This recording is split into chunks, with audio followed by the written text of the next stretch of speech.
What's up, market snipers? Welcome back. This is Jesse. Is the NASDAQ about to drop? That's the question. It looks like it's possibly putting in a lower high. We're going to cover all the reasons why we could see lower NASDAQ prices. We've got some targets already mapped out for you. And if you stick around to the end, we're even going to show you one chart of a very high risk stock play. So with that, let's jump right in. Let's turn it on right here. So you can see from this pivot point here, October 26th, this is the pivot low. This is when I actually closed out my short. We talked about it on the live streams. I was in my last short over here and end up closing out on the 26th. We cover every single day in the live streams. Also, the newsletter is going to be going out. This quick video update, we're going to try to keep it about 10 minutes. So we're going to rock and roll here. It's going to be going out into the newsletter, and I did a full write-up on the newsletter with all the details over there. So definitely subscribe over there. You can find me if you go to the main account over here, Jesse Olson, and then you click on free newsletter, the indicator, boom, it's going to be right over there, and it's going to go out to your inbox tonight. So get ready for it. So let's turn everything up. The pivot point low. You see back here in November, it was starting to get overbought. It consolidated sideways and had another push up, right? Quick recap on it. Started to get overbought again. These orange candles telling us is starting to get overbought. And then December 19th and December 27th, I believe, we started to see bearish divergence, right? So price was making a higher high, right? December 19th. Price on December 27th made another higher high. As you can see, you can kind of follow my cursor up and down right there. So December 27th made another high while RSI made a lower high, right? So bearish divergence. Then it started to break down, right? You can see an RSI sell signal. You can see that the candle closed below the trending dots. RSI sell signal as well came down. There was a sell signal, an actual sell signal, hit target one that you're going to see here in just a brief moment. Price started to pump back up. And we always said that after bearish divergence, a higher probability that we're going to see much lower prices is that if we see a lower high get put in. It hasn't been confirmed yet, but that's what we're seeing right now.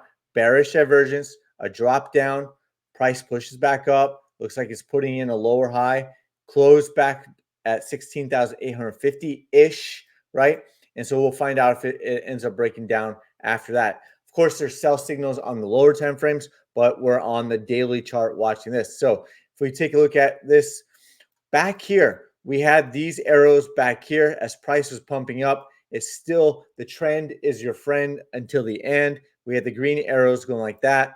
Price is still above the trending dots. Price is still above this upward longer term trend line. We had this red arrow back here, and we just move it as price continues to move forward and higher above all that. We just kept pushing the red arrow up higher as well. But we had it mapped out way back here almost a month ago, right? Then we had, after the bearish divergence, we had a candle close below the trending dots, below the upward trend line, came down, hit target one, like I said. After it was looking like it was finding support, it pumped back up and then put in what looks like a lower high. And before price pumped up, I drew this yellow line as a scenario of what could play out. We're not predicting anything. We're just seeing these type of patterns play out over and over again. So we're prepared for them. We're ready for them. And of course, it doesn't mean they're going to work out exactly. But right here, it was starting to look like it was finding support based off the lower time frames. It was, and then drew this out, and it started to push up. And lo and behold, it's starting to look like a possible lower high. And if it starts to break back down, if we get a sell signal, all that stuff, then we could see price come down, hit target 2, possibly hit target 3, and possibly even target 4. So that is what we're watching on the NASDAQ. We got it's hit target 1 so far, possible lower high. Here are some other reasons why. Now we're going to get into some other reasons why. And before we get into those other reasons why, SP 500 looking very similar, right? Bearish divergence, possible lower high. Difference is price is below the trending dots, right? Hasn't hit any targets yet. So a little bit of a difference. Has a gap there at about $4,600. Dow Jones looks very similar. Bearish divergence was breaking down, possible lower high, breaking down. No sell signal as of yet. Hasn't hit target one as of yet. Russell 2000, we're talking about, is the Russell 2000 kind of leading the way? It was possible, right?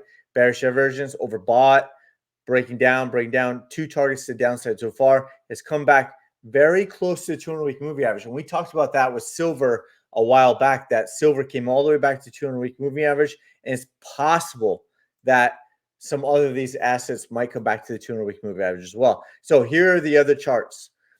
Inversely, right? Inversely correlated, right? Opposite of, possible lower high on the NASDAQ. You've got the dollar, right? The dollar broke down, could be putting in a higher low, right? We talked about it. We covered it since January 5th.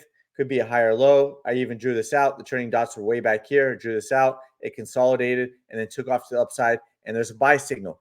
These two targets were hit. There was another target back here. So 3 out of the 4 targets to the upside has been hit on the dollar. Let's keep going. 10-year yield, right? We talked about it back here. Bearish divergence, lower high, sold off, hit 4 targets to the downside. We were talking about there's bullish divergence at the bottom here. Possible higher low, another possible higher low. Price is up in target 1. Could come up to target 2, 3, and possibly even 4. If so, if it's getting up in here, it's going to be about 4.4%. Kind of lines up with everything. Also, the VIX, right? Pumped all the way up, hit this 200-week moving average, broke all the way back down.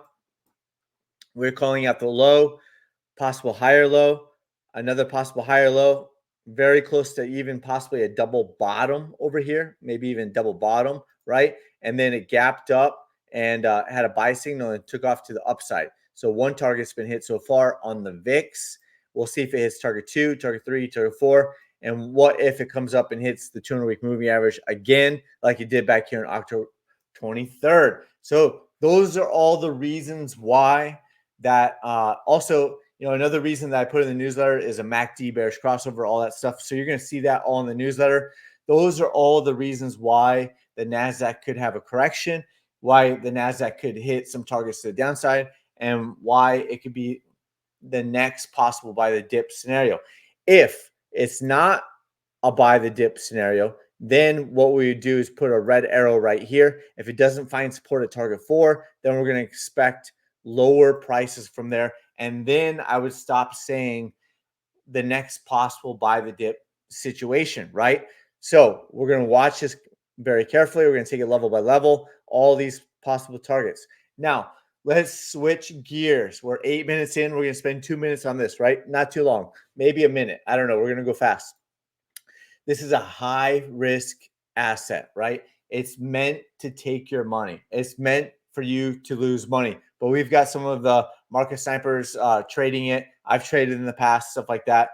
Don't even need to put options on it. It's a bear short 3x leverage of the inverse of the NASDAQ. So if the NASDAQ is correcting, the SQQQ would be pumping, right, to the upside. You would be buying stocks on it. Obviously, none of this is financial advice. This is for educational purposes only and hopefully a little entertaining. So hopefully you find a little bit of entertainment.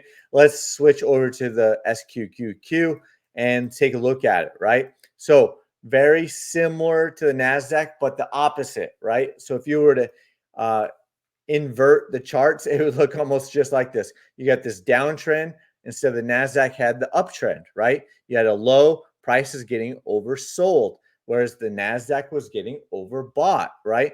Pumps up, comes back down. Looks like it's possibly putting in a higher low. We'll see if it breaks out or possibly even gaps up by tomorrow. Who knows? And then we'll see if target 1 gets hit, target 2, 3, 4. And then, of course, we would put a green arrow above this if it flips all of this resistance into support and takes off to the upside. I don't know if it would happen, but it's possible. Comes up and hits the 200-week moving average. Is taking a nosedive right now. Who knows? But that's up at $68.88. That would be an insane move.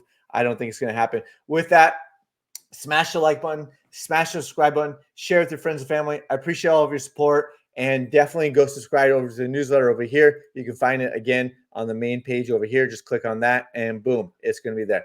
Thanks again, and we will see you on the live stream tomorrow, 9 a.m. sharp Pacific Standard Time.